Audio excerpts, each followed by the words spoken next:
Saudara-saudara, setiga pilar BPU, 5 gelombang peradaban baru atau 5 teknologi baru akan datang secara bergantian ataupun kadang-kadang bersamaan yang akan mendominasi peradaban masyarakat dunia selanjutnya.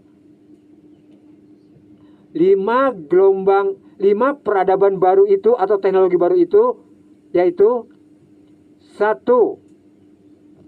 Era industri rekreasi, hospitality, recreation, entertainment, dan seterusnya. Peradaban ini sudah datang di tahun 2015 kemarin dan sudah mulai mendominasi peradaban masyarakat dunia. Bisnis-bisnis raksasa dalam bidang film, televisi, penerbitan, musik, olahraga, hotel, dan taman rekreasi, dan lain-lain menjadi bisnis utama dalam sektor ini. Selama gelombang pertama, di mana teknologi pertanian memegang peranan yang terpenting, waktu untuk rekreasi atau waktu untuk piknik hanyalah 10% dari seluruh waktu yang ada. Pada gelombang kedua, era industrialisasi, waktu untuk piknik atau rekreasi bertambah menjadi 20%. Hal ini disebabkan oleh bantuan mesin uap dan mesin bakar lainnya. Pada tahun 1990, berbagai mesin listrik sangat membantu manusia dalam berbagai hal, dari transportasi sampai dengan mempersiapkan makanan, sehingga waktu untuk piknik atau rekreasi naik menjadi sekitar 40%. Pada tahun 2000-an, manusia sudah dapat berrekreasi atau piknik selama 50% dari waktu hidupnya. Semua ini ada hubungannya dengan jam kerja resmi yang terus menurun dari 72 jam per minggu pada tahun 1700 Masehi sampai menurun menjadi 30 jam per minggu saat ini, tahun 2000-an, di beberapa negara Eropa. Penurunan jam kerja ini dikonfirmasi oleh Bill Gates, seorang pengusaha dari Amerika Serikat, dengan menyatakan 10 tahun dari saat ini, dari tahun 2025 ini, manusia dalam sehari hanya bekerja 2 jam saja. Mantep nih, ya kan? 2. Era bioteknologi, genetik, cloning, dan eugenik. Dengan praktis selesainya pemetaan genom manusia dan organisme lainnya, terbukalah berbagai kemungkinan baru bagi berkembangnya budidaya manusia. Dengan terbukanya rahasia genom tadi, terbukalah kemungkinan para insinyur genetika secara tahap demi tahap turut mengontrol jalannya evolusi tanaman, binatang, dan manusia. Ilmu eugenik, yaitu manusia mengontrol secara sadar jalannya evolusi, sudah pasti akan menjadi bahan perdebatan sengit dan berkepanjangan di antara para agamawan. Namun perdebatan sengit itu hanya terjadi pada para agamawan yang masih menggunakan era lama dalam beragama. Karena kini umat manusia sudah mulai memasuki era baru dalam beragama. Tentang hal ini dapat disaksikan pada video sebelumnya yang berjudul Ada Kabar Terbaru dari Al-Quran. Maka umat memasuki era baru beragama, berbangsa, dan bernegara. Keuntungan dan kemajuan yang dapat dicapai dari ilmu eugenik ini antara lain penghapusan penyakit genetika, melipat gandakan produksi pangan, memurahkan produksi obat, dan memperpanjang usia manusia. Bayi tabung atau designer babies memang pada mulanya hanya dilakukan oleh golongan berada saja, tetapi perlahan-lahan akan juga dilakukan oleh golongan menengah. Telur dan sperma yang dikeluarkan dari badan manusia lalu diseleksi untuk membuat zigot yang diidamkan. Kemudian zigot berkembang menjadi embrio, baru ditempatkan pada calon ibu yang akan melahirkannya. Itu bayi tabung prosesnya.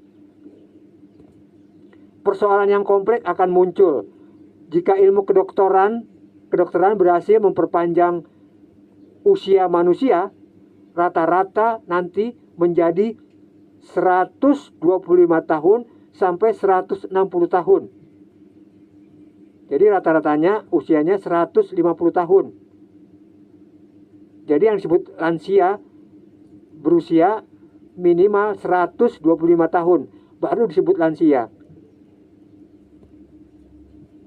Pertanyaannya adalah bagaimana orang-orang tua tersebut dapat pekerjaan ataupun uang pensiun sampai umur melebihi 100 tahun.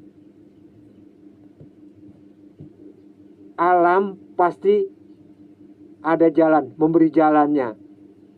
Kehidupan pasti memberi jalan dengan ilmu pengetahuan dan teknologi.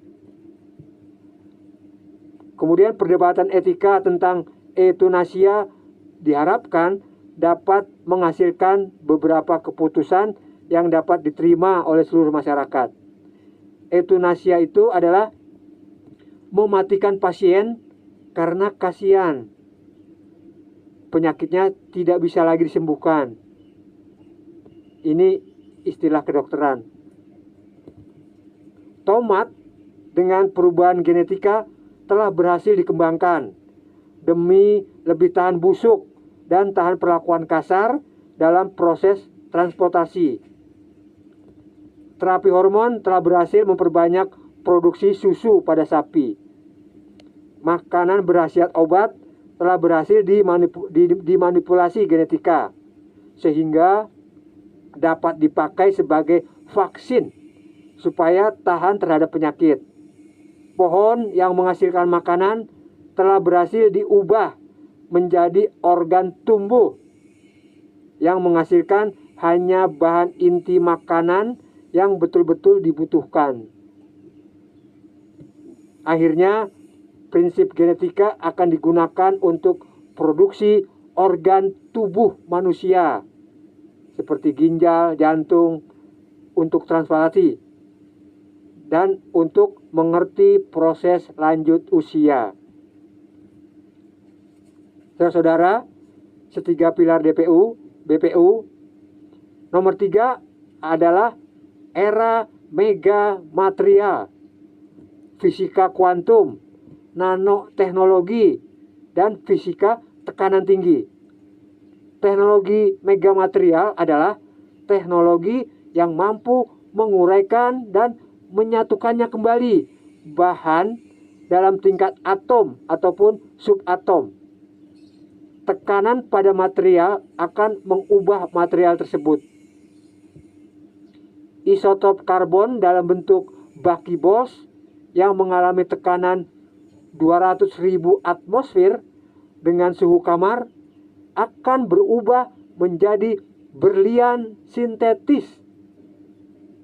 Gas hidrogen yang mengalami tekan 2,5 juta atmosfer akan menjadi logam. Dalam bentuk ini, hidrogen akan bisa bekerja sebagai bahan propulsi. Dengan kekuatan propulsi atau dorongan beratus kali lebih besar dari bahan propulsi yang sudah ada. Temperatur yang sangat tinggi ataupun yang sangat rendah juga akan mengubah sifat-sifat material tersebut. Pada temperatur yang sangat rendah, banyak material menjadi superkonduktor yang dapat mengalirkan arus listrik tanpa tahanan. Superkonduktor yang dapat berfungsi dalam suhu kamar akan ditemukan dengan campuran material dalam kondisi yang tepat. Temperatur 1.870.000 derajat Kelvin dapat dicapai dengan sinar laser yang intensif, akan mengubah banyak material menjadi plasma, dan percobaan reaksi fusi dapat dimulai. Aplikasi laser dimulai dalam bidang komunikasi sampai dalam bidang operasi kedokteran, akan banyak mengubah cara kerja berbagai industri. Desainer material tidak akan terbatas pada material anorganik, juga akan merambat dalam bidang material organik. Misalnya, material pemanis gula yang dapat 50.000 kali lebih manis dari gula biasa. Mungkin sekali penemuan ini akan mengubah seluruh sistem industri bahan pemanis yang sangat besar peranannya dalam mengontrol penyakit kegemukan dan pengurangan masukan makanan berkalori tinggi. Pengembangan industri nanoteknologi, yaitu pembuatan alat-alat berdimensi seperti ukuran molekul, akan mulai berkembang. Lebih dari 300 partikel subatomik telah ditemukan. Mikroskop yang menggunakan sinar X atau gaya atom akan memungkinkan orang melihat atau membentuk struktur molekul, protein, ataupun enzim. Menurut M.T. Zen, guru besar geofisika terapan ITB, teknologi nano adalah teknologi yang memanipulasi struktur molekul dengan cara memanipulasi atom-atom menjadi molekul-molekul. Jika atom-atom itu diatur secara tertentu, maka ia membentuk air. Diatur secara sedikit berlainan lagi, ia menjadi udara. Diatur lagi secara lain, menjadi ozon. Diatur lagi yang lain, sedikit lagi diatur, menjadi tanah, menjadi uap, kembang, beras. Kemudian diatur sedikit lagi menjadi manusia. Benda-benda atau lebih tepat lagi, zat yang ada di sekitar kita mengambil bentuk berdasarkan struktur molekul-molekul. Sedangkan molekul-molekul itu dibentuk oleh atom-atom. Secara kasar dapat dikatakan, dasar teknologi modern ini adalah kemampuan manusia mengatur kedudukan atom-atom tersebut. Selanjutnya, peradaban nomor 4, yaitu era atom baru, fusi, laser, hidrogen, dan helium isotop. Kebutuhan akan energi termonuklir akan dirasakan sangat mendesak di sekitar tahun 2050-an. Karena persediaan bahan bakar minyak akan cukup sampai kira-kira 90 tahun lagi. Demikian pula persediaan batu bara akan menciut. Kebutuhan energi yang praktis tidak terbatas dapat dipenuhi dengan reaksi fusi yang menggunakan bahan bakar hidrogen. Persediaan hidrogen praktis tidak terbatas di bumi ini. Lapisan atas setebal 3 meter dari laut di seluruh bumi mengandung cukup deuterium atau isotop hidrogen untuk menjadi bahan bakar reaktor fusi selama waktu tersebut.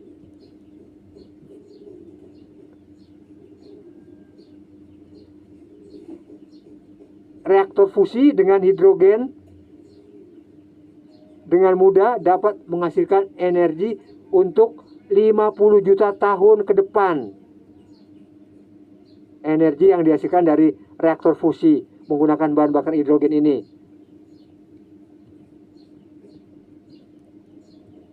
Memang sebelum reaktor fusi dapat bekerja secara komersial, beberapa terobosan penemuan harus terjadi, terutama di bidang kimia plasma dan fisika plasma.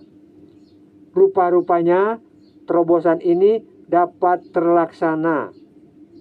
Introduksi dari pembangkit energi fusi nuklir diperkirakan dapat terjadi pada tahun 2025.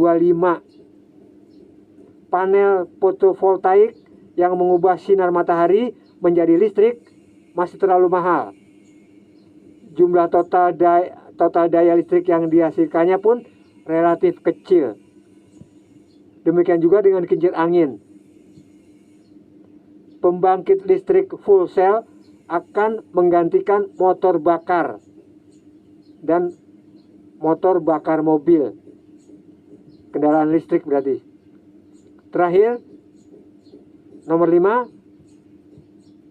era angkasa luar, spacecraft, exploration, travel, resource gathering,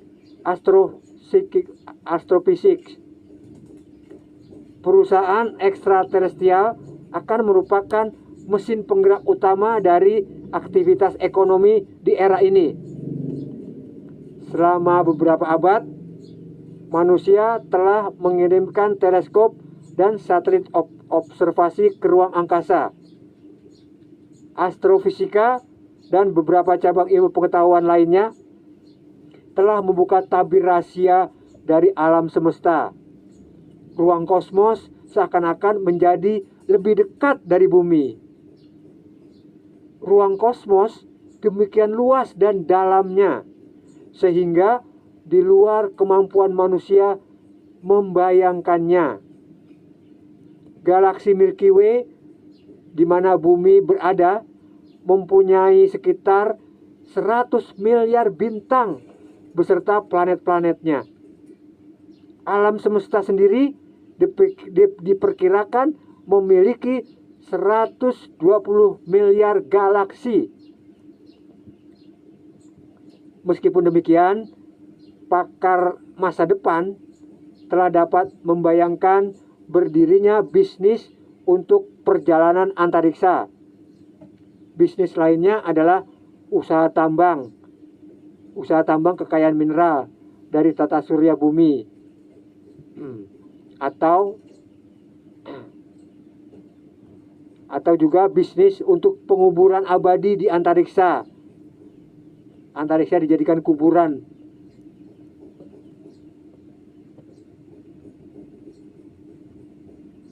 Saudara-saudara, setiga pilar BPU, inilah 5 era teknologi atau 5 era peradaban baru yang akan dijalani umat manusia selanjutnya. Setelah menjalani era teknologi pertanian, era teknologi industrialisasi, dan sekarang era teknologi informasi. Dan saat ini umat manusia sedang menjalani masa transisi untuk memasuki era peradaban baru yang sangat mengagumkan, mengguncang akal pikiran, rasa, dan karsa umat manusia.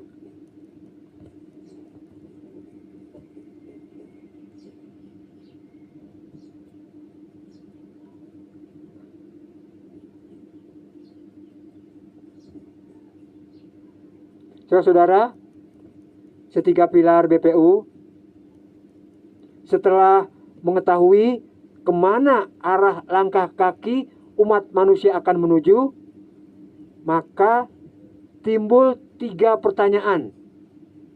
Pertama, siapa yang akan memimpin langkah kaki manusia? Alam semesta membutuhkan 5 bangsa pilihan. Baru ada 1 bangsa pilihan. 5 bangsa pilihan inilah yang akan menjadi teladan dan contoh yang dapat diikuti jejaknya. Bangsa Indonesia masuk dalam salah satu kandidat bangsa pilihan. Saat ini dalam proses pengujian alam semesta. Pertanyaan yang kedua, setelah mengetahui kemana arah langkah kaki umat manusia akan menuju, apakah langkah kaki kita, bangsa Indonesia, akan sama dengan langkah kaki umat manusia, yaitu menuju ke arah era peradaban baru? Pertanyaan ini sangat penting, mengingat selama 3 peradaban sebelumnya, peradaban pertanian, industrialisasi, dan teknologi informasi, bangsa Indonesia, yaitu kita, posisinya adalah sebagai penonton sekaligus pengamat peradaban. Pertanyaan ketiga, apakah kita, yaitu saudara-saudara setiga pilar BPU, masih kokoh dan tak tergoyahkan, serta masih sanggup mempertahankan posisi sebagai penonton sekaligus sebagai pengamat peradaban?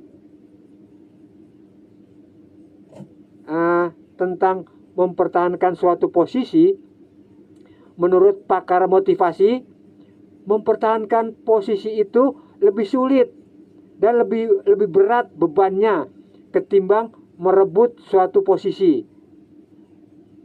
Jika kita, yaitu saudara-saudara setiga pilar BPU, memilih ingin tetap mempertahankan posisi kita sebagai penonton sekaligus pengamat peradaban, maka akan lebih sulit dan resiko yang diterima lebih berat, yaitu kehidupan dalam berbangsa dan bernegara tidak akan sejahtera, tidak akan menuju bangsa kemah ripah loh jinawi.